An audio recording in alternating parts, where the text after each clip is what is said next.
Good evening, all my little yips, yaps, and yotes. It is Pixie here with you tonight, with a game thoughts today. So, um, this game has had several renditions, several versions have existed. My hair is just not playing nicely. That's a little better. You can see my eyes again. Uh, so this particular game, I played initially on its first variant. And I did play the second version, though I don't own it. I borrowed that one and gave it back. And I've played on its most recent version too. So, let's take a look at, hold up right, Link's Awakening. Originally on the old green Game Boy, the gray brick as it were. And now, recently, completely redone on the Nintendo Switch. And this definitely holds the exception to the rule of games I play that whether or not I finish them, I finished this with every different version I've had. Multiple times on the older variants. This originally was on the gray brick with a green screen Game Boy, and that's how I first played it. And if you look at my actual copy, you can tell it lived where my Game Boy lived the entire time I was still at my parents' house. It lived in the bathroom, which means that little bit that sticks out on the top, a little like weather-born. After I took my Game Boy away from my mother's bathroom where she wanted it, not me, she eventually got herself another Game Boy so she can play Tetris and Dr. Mario in her normal place.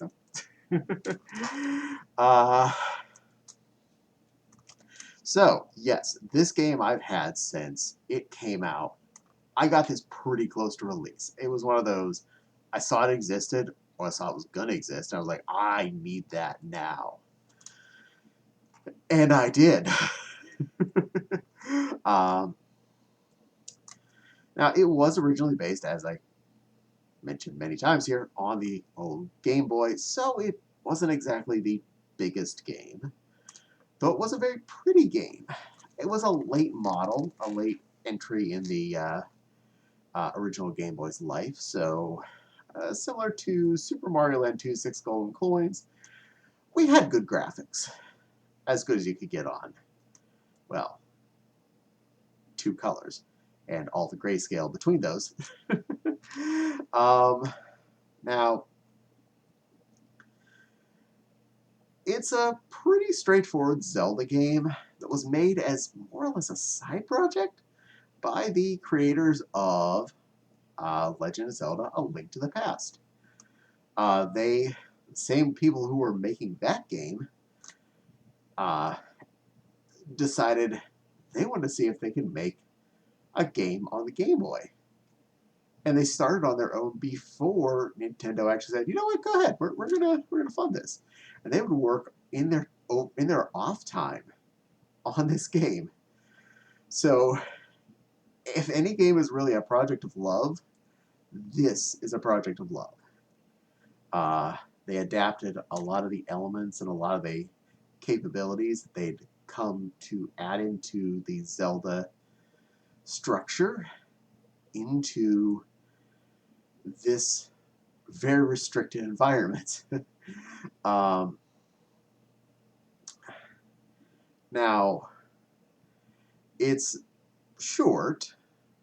It only has the 8 dungeons. And they're not exactly giant. And a not too obtrusively large overworld. And there are a few like side dungeon things, like micro dungeons, little couple room things you have to go through. But in general, not overly long. Well, I'd say probably is about the same length as the original Zelda game was. I'm not sure about the overall size of the overworld. I think the original one had a bigger overworld. It kind of depends on your perspective of how you feel the size of the rooms were compared to the overall map space. Um, and I do think that the original Zelda had um, bigger dungeons in general. But at least also then you were new to the whole genre, so um, it was a lot more trial and error and exploring. So things may have seemed bigger than they really were. I'm done with that part of the topic. Okay, now there may be some spoiler. There definitely be some spoilers here. So if you haven't played the game and you really want to enjoy the story of it, this may not be the video for you. If you don't really care that much, it's not exactly a groundbreaking story. So if you want to stick around, cool. Last chance. Last chance. Okay. All right. Here we go. So the whole premise here is Link was out sailing on the ocean. Uh, his little raft gets overturned. He wakes up on the shore of this island. Uh, the island is kind of ruled over by the windfish, who is sleeping. And you have to get all of the 8 instruments to wake him up. So you have to find all these instruments throughout the island by defeating the 8 dungeons. Similar to getting all the Triforce pieces, stuff like that. So basically you have to fight 8 bosses, get 8 objects, and then go fight Mr. Final Boss. Now the whole premise here is this island is not real. The island is actually a dream, and the dream is the dream of the windfish. The final goal being that you have to wake him up means everything ends up disappearing.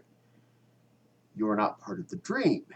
You wandered into the dream physically as a physical manifestation by the windfish, which is a giant whale. Okay.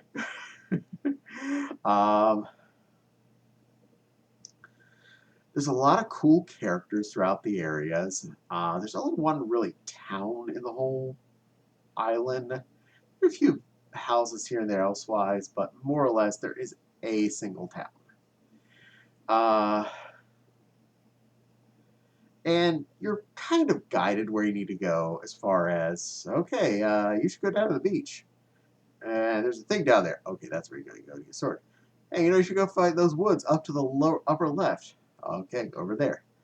Hey, you should go over here. All right, fine, whatever. But basically, the game does kind of tell you where you have to go most of the time, which is good because though I like the adventure part of these kinds of games, I do really like the idea that it at least is giving me a direction to go.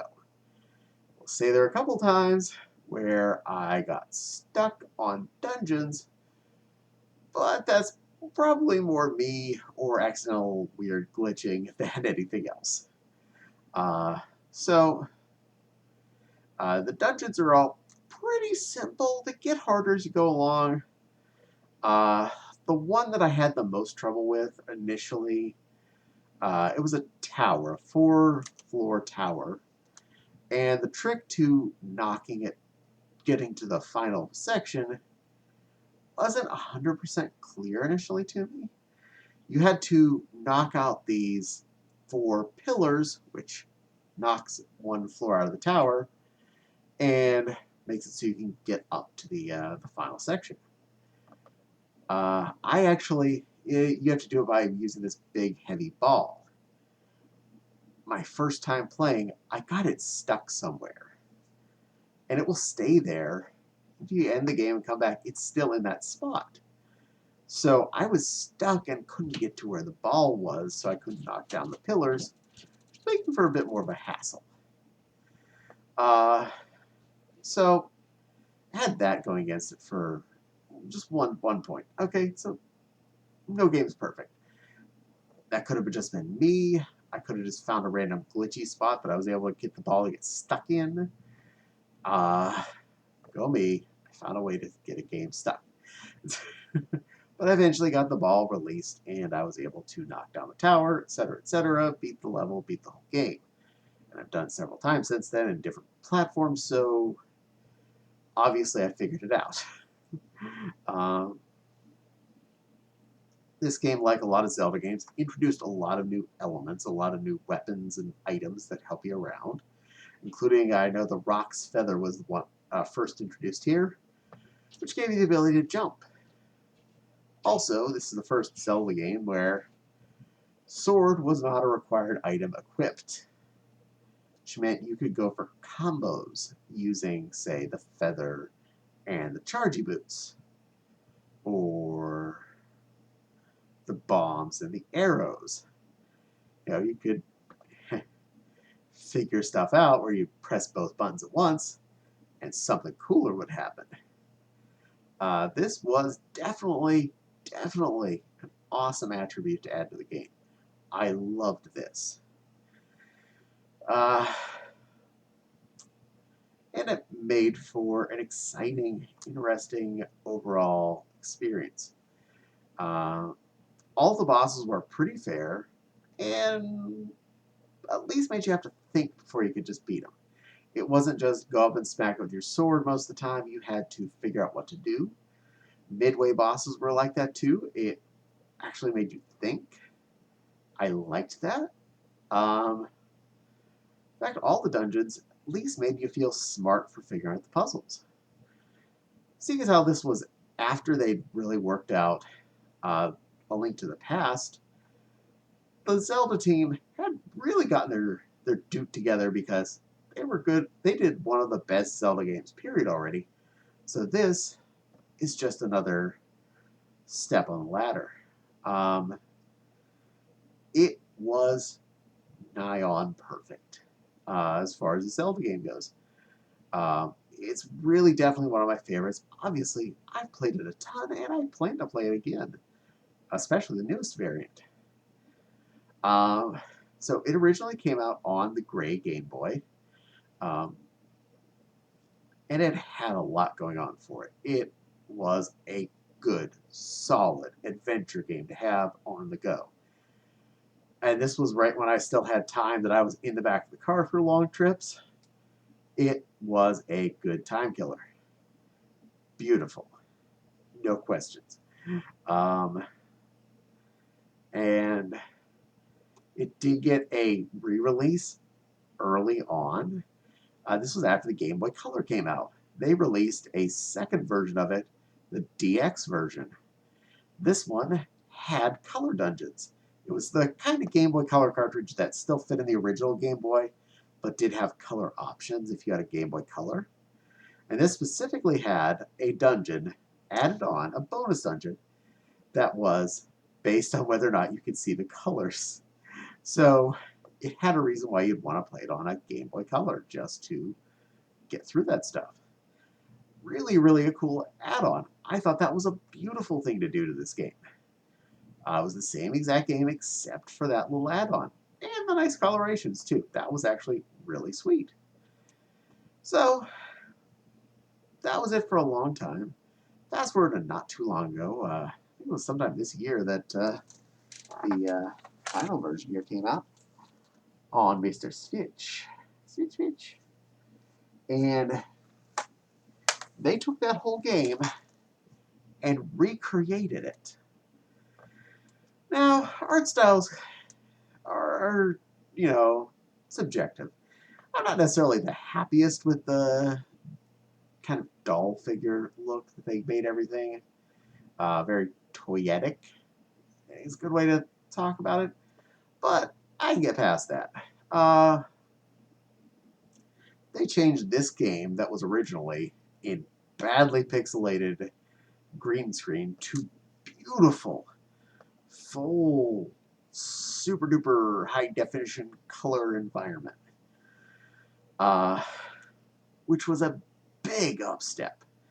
The game is still exactly the same, almost. They added a few extra elements to some characters and some bosses and bad guys. And they added in a dungeon maker option, which isn't really like super useful but it's there in case you want to fiddle around with that. Once you played enough of it, you'll have more pieces to put in, and you just assemble rooms. Fair is, it's kind of like it's there, it's a bonus. I'll take that. The environments look beautiful. All of the places look like they should, translating that basic stuff into what it should have, what they were basically imagining it to be when they made it the first time. Only stuff I didn't like so much. When you get to bad guys that are like have swords and shields, you have to use the shield to block them to make them kind of go, ugh, then you can hit them with the sword. That wasn't really so much in the original. You could do the shield to twang them off a little bit, but you'd always still be able to smack them with your sword.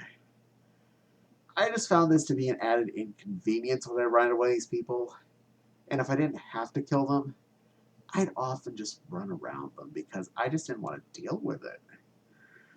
They did add some other conveniences like the boots were always equipped, stuff like that. There's a few items that constantly have static positions. I wish the Rock's Feather was one of the static positions, but, well, again, I didn't make the game. I would just make the choices. But